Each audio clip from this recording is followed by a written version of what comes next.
Hi guys, good morning. So, today is a very special day. Oras na ng pagbabago.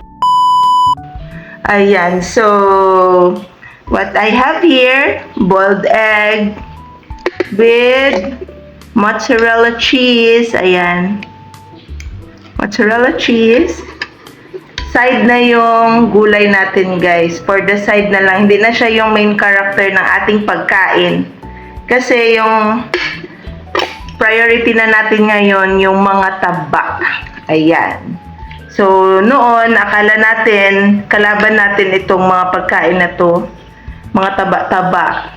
So, kailangan lang pala talaga natin ma-educate, guys, ano yung tamang pagkain ng mga taba. Ayun. So, if gusto nyo rin i-try, guys, itong ganitong diet, kailangan nyo talagang magpakonsulta muna sa inyong low-carb doctor. So, ayan, guys. Madami na ako mga kakilala nito na sobrang payat at maganda yung pagkapayat nila, guys. Super fit at wala na rin silang maintenance. Ayan. Yan yung pinaka-importante ngayon. Wala tayong maintenance kasi mahal po magkasakit, guys. So, ayan. Try natin. If na effective sa iba, why not sa atin, di ba? First day. So, it's our first day. So, let's see. Medyo challenging sa akin, guys.